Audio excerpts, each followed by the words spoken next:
கனல் தெரிக்கக்கூடிய கலைஞருடைய வசனங்களை பேசி நடித்தவர் நம்முடைய நாசர் அவர்கள். அப்படி பேசி நடித்தவங்க சிலர் பிற்காலத்தில் அதை மறந்துடுவாங்க, சிலர் சொல்லிக்க மாட்டாங்க.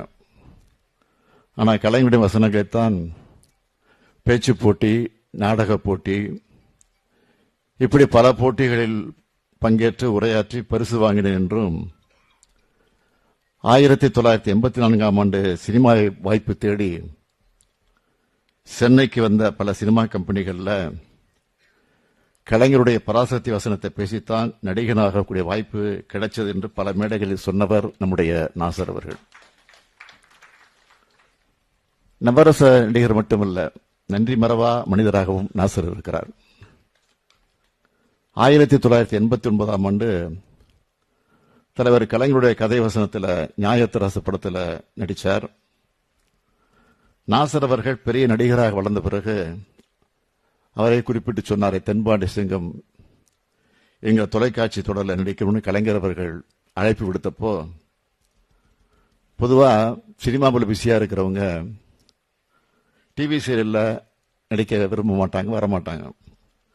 ஆனால் துணிச்சலாக வந்து அந்த தொலைக்காட்சியிலே தொடரிலே நடித்தவர் தான் நம்முடைய நாசர் அவர்கள். அதேபோல கலைஞருடைய கதை வசனத்தில் இளைஞன், பாசப்பறவைகள், பொன்னர் சங்கர்னு பல படங்களில் நடித்த அவர் இன்று கலைஞர் விருதை பெறுவது மிக மிக மிக பொருத்தம் என்பதை நான் சுட்டிக்காட்ட விரும்புகிறேன். தகுதி உண்டா என்று யோசித்துக் கொண்டிருக்கிறேன் என்று சொன்னார். நிச்சயமாக சொல்றேன், உங்களுக்கு எல்லா தகுதியிலும் உண்டு என்பதை அழுத்தம் திருத்தமாக நான் சொல்கிறேன். அதேபோல் ராஜரத்னா விருதை நம்முடைய வடுவூர் SNR கிருஷ்ணமூர்த்தி அவர்கள் பெற்றிருக்கிறார். 60 ஆண்டுகளாக 10,000 மேடைகளில் பங்கெடுத்த கலை மாமனிதர். இங்க மட்டும் இல்ல, பல உலக நாடுகளையும் இவருடைய இசை ஒழிச்சுக்கிட்டு இருக்கு.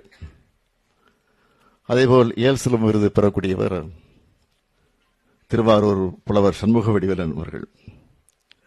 இந்த அரங்குக்கு நான் அறிமுகம் செய்ய தேவையில்லை.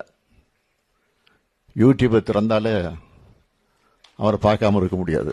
நான் கூட நைட்டில் தூங்குறப்போ அவருடைய பட்டிமன்றத்தை கேட்டுட்டு அவருடைய நகைச்சுவை மிகுந்த இந்த கருத்துக்கள் எல்லாம் கேட்டுட்டு தான் சில நேரங்களில் தூங்குவது உண்டு. 36 ஆண்டுகள் திருவாரூரில் பள்ளி ஆசிரியராக இருந்தவர் இன்றைக்கு அந்த விருதை பெற்றிருக்கிறார். அவருடைய பேச்சு படத்தை உலகமே கேட்டிருக்கு. நான் நயமும் நகைச்சுவையும் கலந்த நல்ல தமிழ் பேச்சாளர். நாடு முழுக்க தமிழ் மேடைகளில் வலம் வந்து கொண்டிருக்கக்கூடியவர். அவர் அந்த விருதை பெறுவது உள்ளபடியே பாராட்டுக்குரிய ஒன்று.